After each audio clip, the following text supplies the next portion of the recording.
And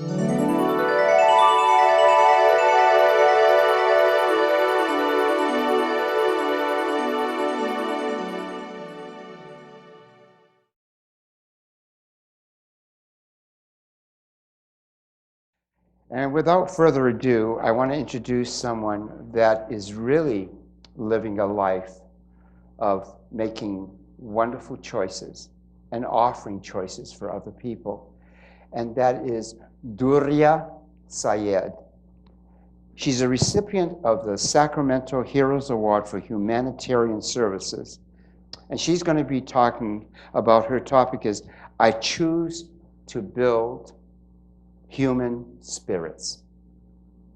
I choose to build human spirits. It's powerful. She has served as the president of the Interfaith Service Bureau, Religious Coalition, and she strongly believes in the practical compassion of spirituality in building human spirits. Durriya is also the co-founder of the Women's Interfaith and RJG Food Bank, and has also been a Southern Roseville Hospital chaplain, a volunteer for Habitat for Humanity in Guatemala, and is the recipient of the Salam Distinguished Award for her exceptional interfaith and community services. Wow. I bring to you Durriya. Thank you so much. Thank you. It was a long introduction. So, it's all the talks before me is so built up nicely for what I want to say now. It's not what I prepared to say, but that's okay. How many of you in this room met your partner that you committed to stay with life after you have taken the vows?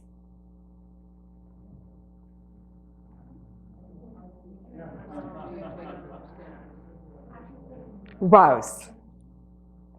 That's me. I was born and raised in Pakistan, and I come from a place where arranged marriage is very prevalent. I met my husband after I took the vows. I said, technically incorrect, but in other sense correct. My husband's mom saw me somewhere and liked me as her daughter-in-law and asked for my hand, but my mom did not tell me because she did not want it to be offended or come in and see the no, or so she didn't tell me. And one day my husband visited with his mom and came, and I served drink, and he doesn't even take tea. So serving tea takes a longer time to see the person, but I think if you're serving soda, it takes few seconds. So after he left, my mom said that this is the guy that's proposing for you. And I said to my mom, I didn't see him. And my mom said, do you want to see him? And I thought about that, and I said, no, it's okay. You made that choice. So that was the choice that was made for me, but I owned it as my choice.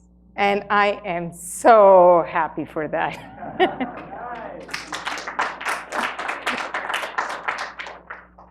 I came here, and sure enough, we got married. And if you have not witnessed so many Bollywood movies and from the past, not anymore, usually what happens is a girl appoints a lawyer, who goes out and asks the guy that this girl is proposing you, and do you accept the proposal? And after that person says, I accept, after that they both come to the stage, and then they both are husband and wife, after they sign the paper. So there is a paper signing ceremony that happens. I will sign the paper saying, My brother is my lawyer, and he can represent me. And my brother will go with my father and other two witnesses in front of my husband and their relatives on a stage where he will be sitting, and he will be asked that this is the proposal, and do you accept that? And that's how we become husband and wife. And then the first time I saw my husband was in a mirror. So we used to have this ceremony where the mirror is brought in between both bride and groom, and you look at the mirror first, so you are not looking directly at each other. Somehow you're looking at the mirror and seeing each other, and that's the first time I saw my husband or met my husband.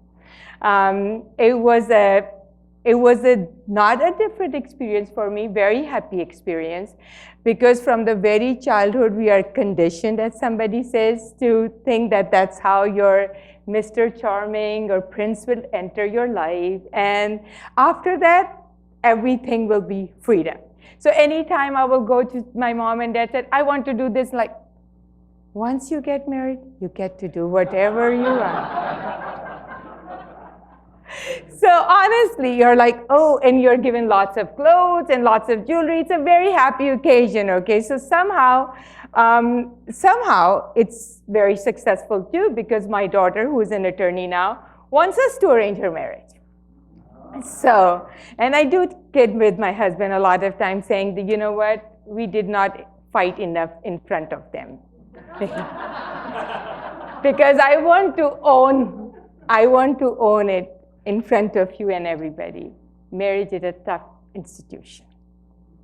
And I did not see myself how much I was owning my parents' choice when my mom said to me one day that, you defend him everything we say on. And I'm like, oh, I own this person. I own this choice. But you made that choice, you know. And that's how the culture I come from, it is. And I want to bring that part because that's the biggest choice that we think that we will make, because that's submitting yourself wholly and solely to the other person. And that's a very hard and tough choice, and a very beautiful choice if you learn how to do it in an artful way, when you accept each other where you are. He was the first one from his family to be in this country. I was the first one from my family to be here. And in the beginning, if you are old enough or close to my age, you will witness that the phone call was $3.81 per minute to call to Pakistan.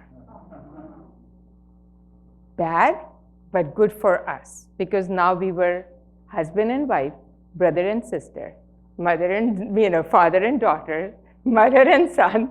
We became all those relationships in one. And that's where our bond was strengthened. And I say that part, and it's not that easy as I'm saying it. We have been married 30 years now. And we have our ups and downs. And, we have been challenged by institution of in-laws from both the sides.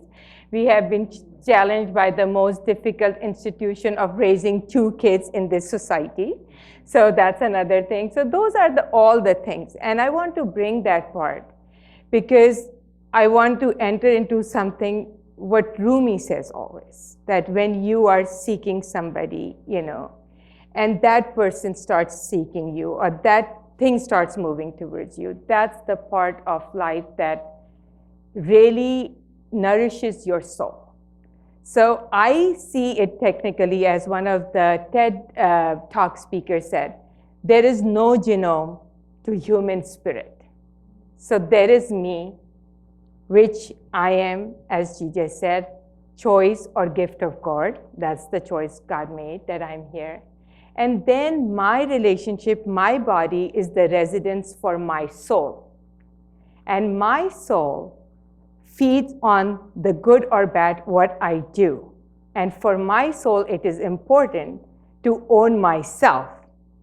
And for that part, when I own myself, that's the only way that I will move forward and build human spirit.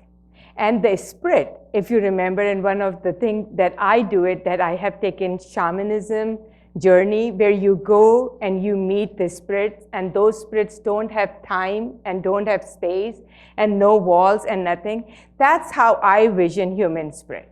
So there is a genome to me, DNA, where I'm coming from. There is a genome to my soul, and that's the relationship with me. But then there is a genome. There is no genome for human spirit. And that's where we send our positive energy or our goodness or our spirit into the space. And it is collected with all the goodness and things that were done before us and that will be done after us. And that's the connection that Rumi talked about in one of the things where he said that when we came to this world, we had a relationship to the divinity, to the divine spirit. And our soul is always finding that part. So when you find purpose to your life, that's the choice that you have made to go there. My coming here is it's a very honorable experience whenever I stand before Spiritual Life Center. Because what happened is, in my life, that I am touched by the person who few of them know, Faith Moran. So the whole journey of our life, when I was born and raised, and then I said that I was in an arranged marriage. Before that, I was sent to a Catholic school. So I'm a product of Catholic school. In Pakistan, the upper middle class send their kids to Catholic school. That's the choice my parents made. So I can speak English, and I can really be at par with the world, how the world schooling system is. And what I learned from there was more significant than the only education part. Most of the people who taught me were sisters or nuns. They all covered themselves. They were in a habit. My mom covered herself. I never saw the difference between, if you rise to that level, what is the difference how you cover yourself? Though when I'm here in this country, I cover myself according, most of the time, when I'm representing Muslim community, how media and people wants to see me covering my hair, because that's a big part of defining me by others. And that's the part that faith gave me, that it's okay to be yourself. So it was 9/11 happened, life was going very good, and 9/11 happened. I'm like, oh my goodness. How do we defend ourselves right now? We had made two choices before 9/11 though. First choice we made, that we are going to be part of any positive experience around us. We are going to touch people. We are going to be part of our community, neighborhood, mosque, church, wherever we go. So that was the one good choice. The other choice we made was, good or bad choice, I don't know, but that was the choice. And the second choice, when my daughter was born, my husband held my daughter. I have a son and a daughter. And he was holding her, and he said to me, now we are permanently staying here. I want my daughter to be bold and brave. I don't know if that was a good choice, but we made that choice. We made that choice. So when 9/11 happened, I was bold enough and brave enough to talk to my community also. We have a choice. If we want to stay here, let's be part of this community and people. But if we don't, let's back up and leave. Pakistan still wants us. We left Pakistan for better country and better choices. And we have this choice right now. And big part came from, one day when I was, after 9/11, Spiritual Life Center visited us, and we were bonding with each other, and then we came to Spiritual Life Center, and Faith comes to me and said, oh, I'm thinking that your kids and our kids needs to sing together. And she had a very special style of just going like this, and I'm like, yes. And she's like, and I also want you to know that, and then she put myself that, I want you to take care of it. And I'm like, Faith, I don't cover my hair. Faith, I am not spiritual enough.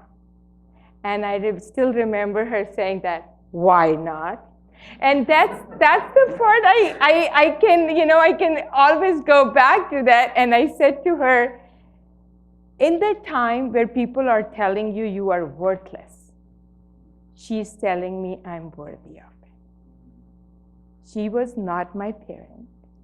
She was not my family. She was somebody I met few times. And that's where you build human spirit. When you see the other person with no judgment and you connect with them on the level where you are like, I'm here for you and I respect you for whatever you are doing. And that's what she gave me. And that thing took me so, I don't think that was entitlement, but at that time I did not have my counseling degree, so I always thought, oh, I'm entitled because Faith told me so.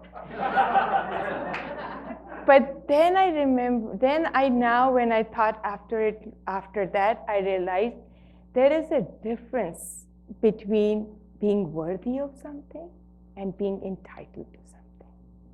When you are worthy, you get back.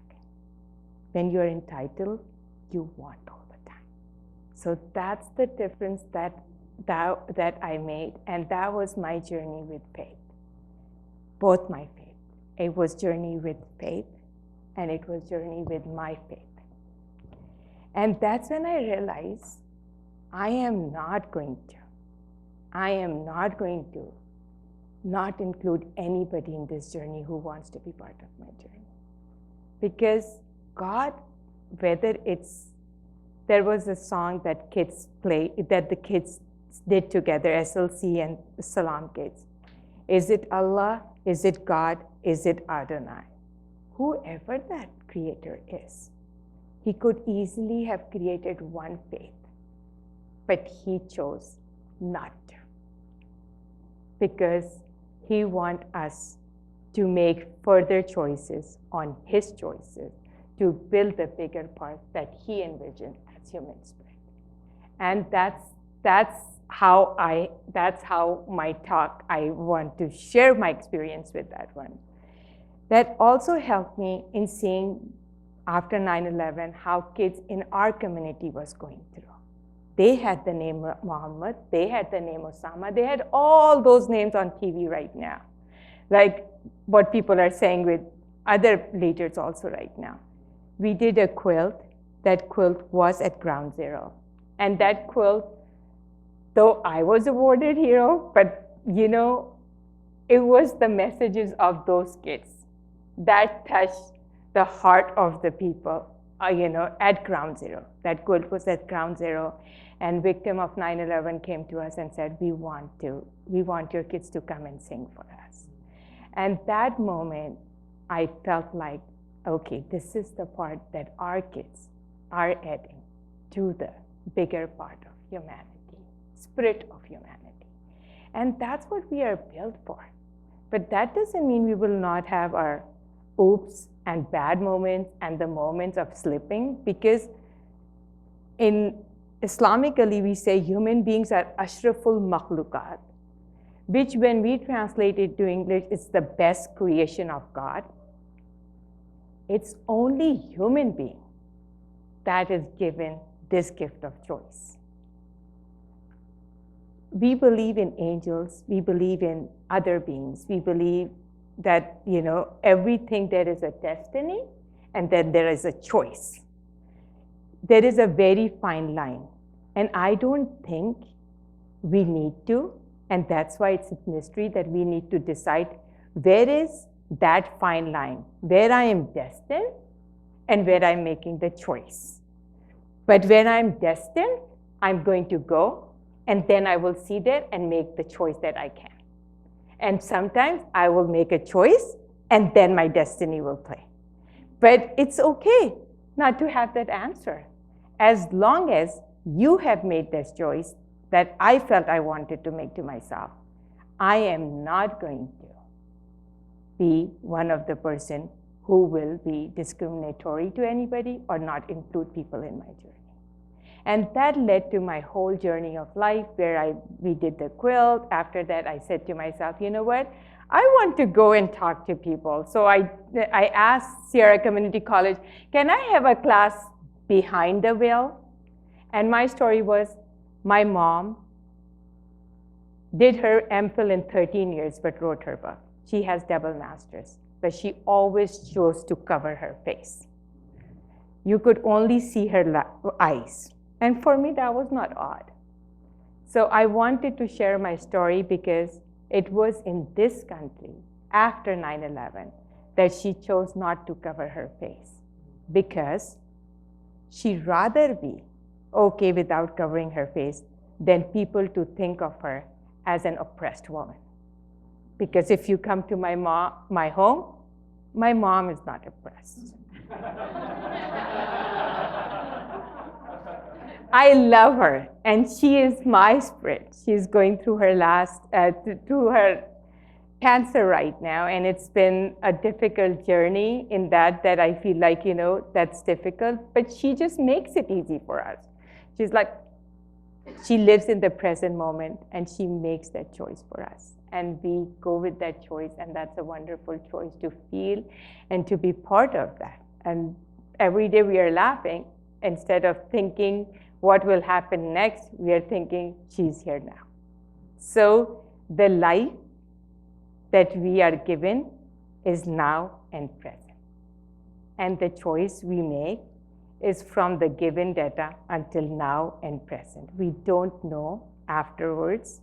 So it's what will happen afterwards. And so it's okay to stand in the moment and say, this is the choice I have made. Or this is the choice was made for me, and I'm going to own it and make it work. And that's that's the spirit that I want to, be part of the journey. Because in that journey, I am excited that just imagine, all the wonderful people that you have read about, thought about, will come after you. If you contribute to that spirit, you will be there. Because human spirit, when it will be in divinity, it will have no space, no time. And that's a wonderful feeling to be part of. And that's the choice I want to make. I also want to move forward with one of the things that when we move on that part, and it is that these choices made me make few other choices. We did the quilt part, then we moved forward, and we did another part where I felt like we need to keep on including people. I grew up in Pakistan, and we never included trans people as one of our own. And that's one of the things that's an ongoing thing. So with this journey, I went to Guatemala trip, and I said, oh my goodness, I can work with these people. I love people from Guatemala. I can build houses and build humanity and build part of it. And then came down and said, I want to be a counselor. And when I went there, I realized my emotional slate was not tabula rasa. It was not a clean slate. There was nothing to write on until I cleaned that part. So I said, I need to clean it by including people. And so my other journey was with LGBT and trans people, counseling and journeying with them from their trans journey from one phase to the other, which they made the choice for. And I get to journey with. But this is the part of counseling or the part of being in this life where you have sympathy in the beginning. Then as time goes, you become empathetic. But then you become to the stage where you build human spirit is, where you are not sympathetic or empathetic, but you are also at the same time saying to myself, you know what, I'm going to ride this journey with you. And you know what? I'm going to get benefited as much as you will. I will enjoy this journey as much as you will. And I will go through the pain as you will. But at the same time, I will be rewarded as you will. And that's the part that I want to live in life for. That this is the thing that, that makes you human. That's why you are a better production of God compared to other creatures, because you have the choice. And he has given you that trust that you will make that choice. When I went to went for Habitat for Humanity in Guatemala, and I was building, we make bricks, and you do cement, and you're building houses and stuff. And I'm looking around, and I'm saying, I need to throw something out before I leave Guatemala. And that was that divinity only lies in Abrahamic faith. No. The people who took me to the trip to Guatemala are atheists, and they are building humanity. So that was one more part of the more group of people that I felt connected to. My kids are my inspiration. My son, you probably know he's a spoken word artist, and he also was always awed by African American communities. So we always went into the African American community thinking we are included because he thought he was included. And once you allow yourself to include in other people's journey, door opens, always. My daughter is a sign language person, and then she is always right with the journey where she wants to teach and be part of that journey. And when I ride with her, I'm like, okay, you're part of this journey. And all these journeys, I can come out and say and make noise, and I say, you know what? Muslims are discriminated. Why did we come to this country? Or I can say, this world is so cruel that they are discriminating their own citizens just because they are deaf, just because they are African American, just because they are LGBT. But it is easier, somebody said, to be in the victim role. Why to be in the victim role? We are human beings. We can make the choice. And the more we make the choice, the more we hold that choice together, the more we add to the human spirit. And that's how we become part of the bigger universe, where there is a divinity and human spirit that's dwelling with each other. So I want to end on one of my thing that I really love that somebody said. There is a love for God and there is love for human being in every religion and any part. But without loving God, one cannot achieve the divine spirit. And if you can, without loving God, you cannot have the divine inspiration. And without serving humanity and mankind, there is nothing left to this world. So if you cannot do that, you have made a very bad choice.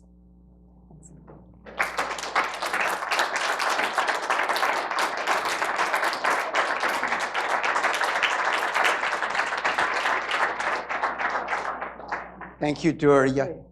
Are there any questions? I'm sure there's at least some comments. Feel free. Yes.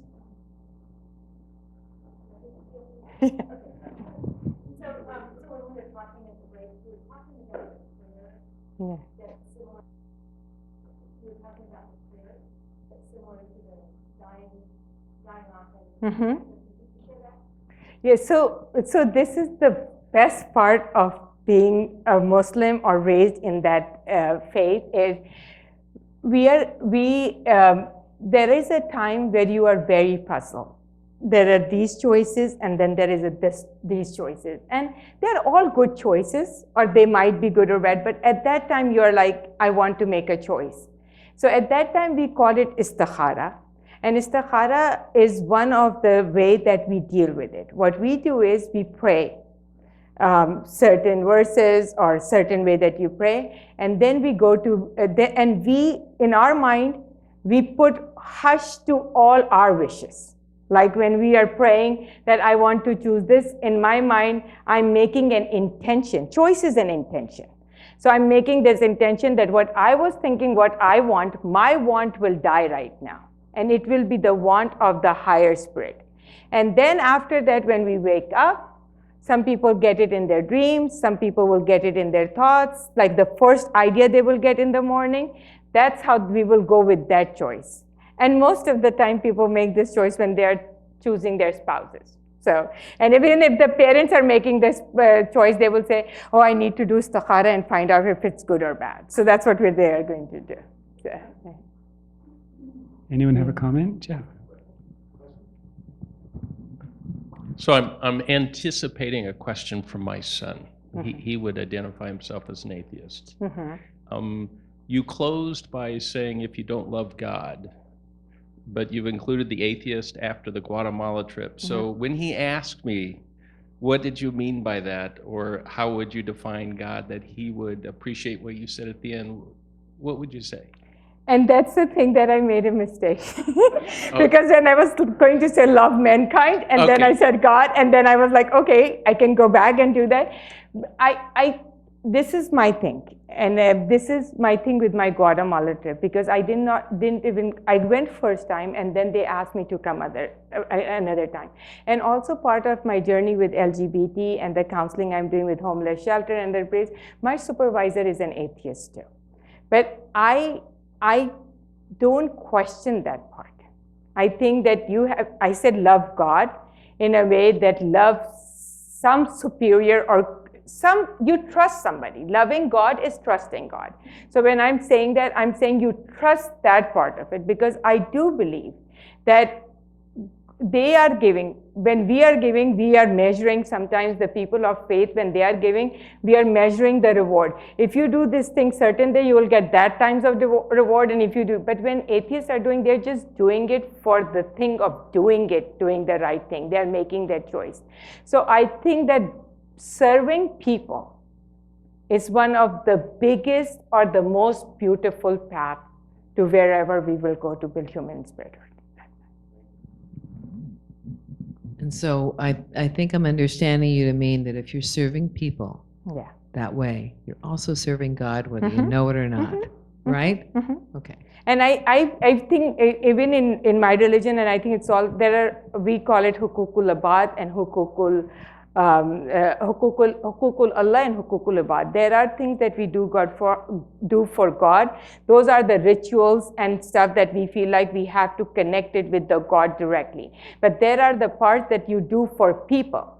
And if the faith, that the beauty of the faith that I embrace in Islam is one of the beauty is that if you are not forgiven by the person, God cannot forgive you. So when people are going to their pilgrimage, they will go and meet you and they will say, I'm going to the pilgrimage, please forgive me.